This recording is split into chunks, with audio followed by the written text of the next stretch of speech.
And so one of the things I want to talk about is, again, if you're new to the Bible, you're new to Christianity, you go to your local bookstore, you download the Bible app, and you're presented with this option of picking a translation. Million translations. Where you can just scroll through the list of KJV, NIV, NLT, ESV, NASB, all these different letters. What do those mean? How do you pick a translation? Why do we even have so many translations?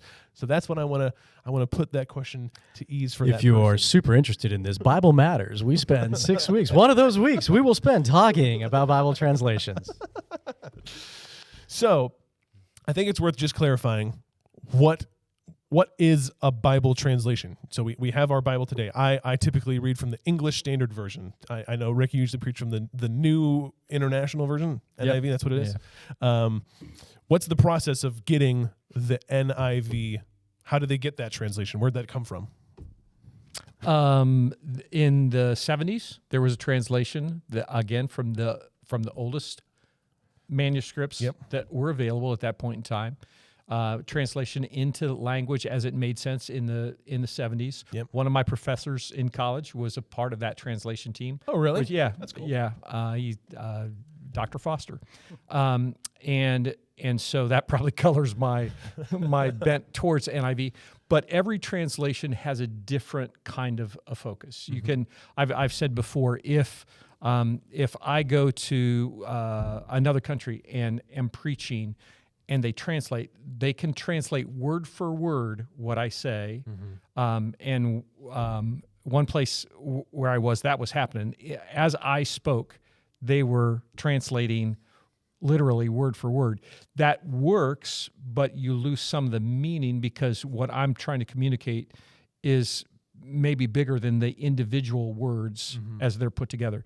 You can translate the meaning and use different words that aren't necessarily a word-for-word translation. Yep. You can do some combination of those things. And so that's a normal thing that happens. It happens, at the UN when somebody's speaking and it gets translated in all the different languages.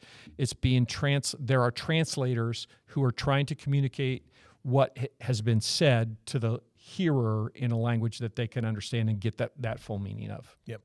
So with Scripture, you've got Old Testament written in Hebrew, New Testament written primarily in Greek, some Aramaic. That's translated then to English.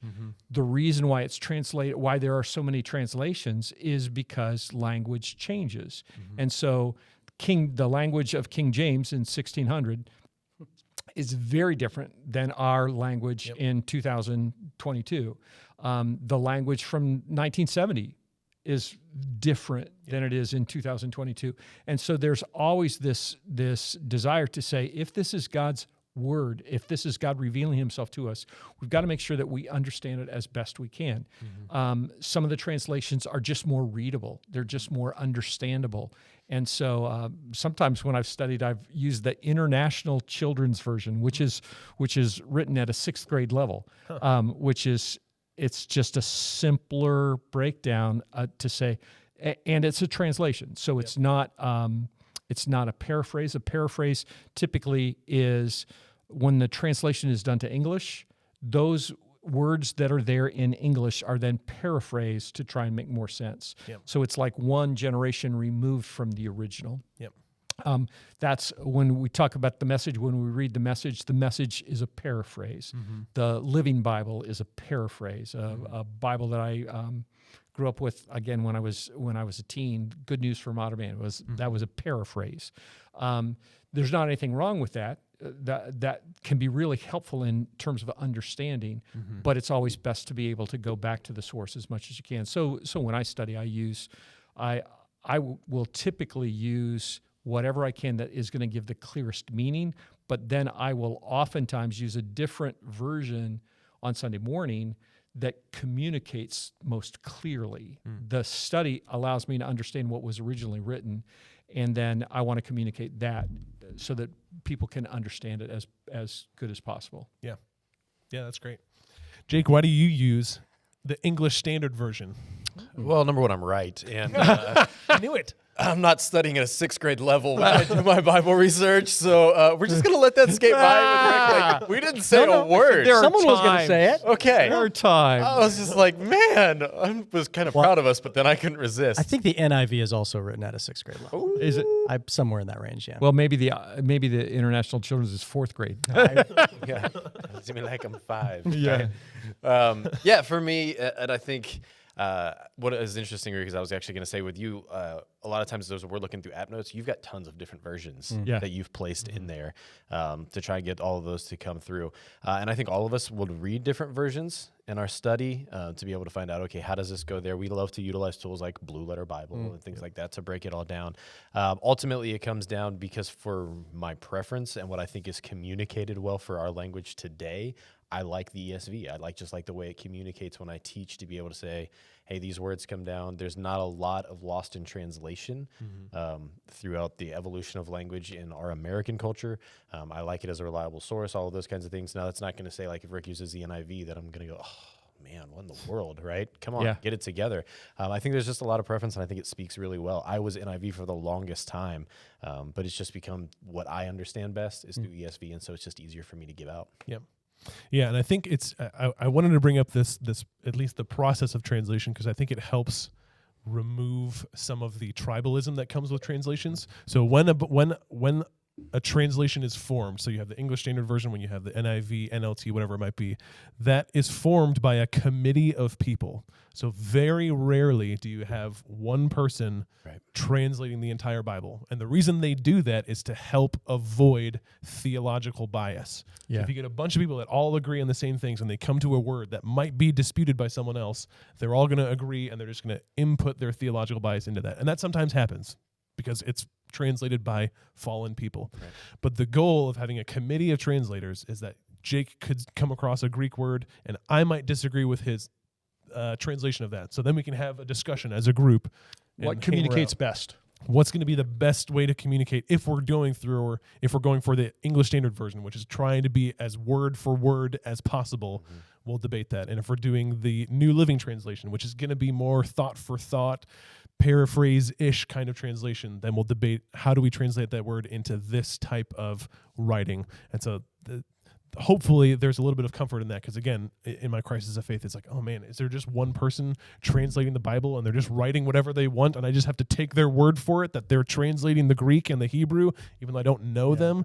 And that's the benefit of understanding. And you can go to these, each translation, for the most part, has a website where you can go and check the credentials of the people translating it and check their education and check how many people are on the committee. And so it's very transparent, which is nice if you're skeptical about these things, like I am. Sometimes, and maybe it's just the circles I ran in or run in, people think, well, I really want to get a Bible that has the most word-for-word translation, because that's the most accurate. That's the most faithful. And there's just it just understanding that there is none, because it makes no sense when you go word for word. Anybody that speaks multiple languages, like, you're well aware of this. Like there's always some thought for thought translation. So I just pulled up Matthew 6 for fun, verse 9. This would be the most literal way that we have available to people who don't speak the original language to translate Matthew 6, which is a verse we're many people are very familiar with. This is how it would sound. In this way, then, pray, Father our, who is in heaven, hallowed be, name your. Beautiful. And maybe we recognize some of that, but we're like, what? Yeah. Because it's just syntax and the way that words work, and so there will always be some. Yep, that's a good sense of even in just understanding the English language. If we're translating into English, has hundreds of thousands of words that you can use, whereas Greek, I think, has under 40,000 words total. And if you're going into very ancient Greek, it's even less than that. So you're taking something that's it's constructed differently, it's spoken it's written differently than it's spoken. And so you have all of that. And so there's going to be, that's what translating is to take what the written word is and to, as best as possible, translate it into a modern understanding. The question that I often hear is, then what's the best translation for me to read? Yeah. And I think our answer is all the same, which is whatever one you read. Yes. Now, there are some that are better for certain purposes than others. Right. So some that are more on the, they call it dynamic equivalent side, where there's more thought for thought. They are more readable. And so for a lot of my personal devotions, I use the Message version because it reads nice to me.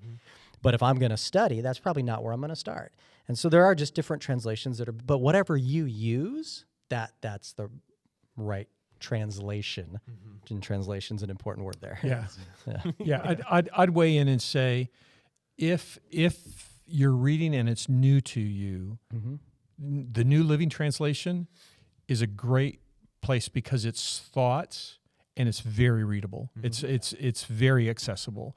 If you're on the study end, I would even probably go past ESV and go to the New American Standard Bible. NASB, sure.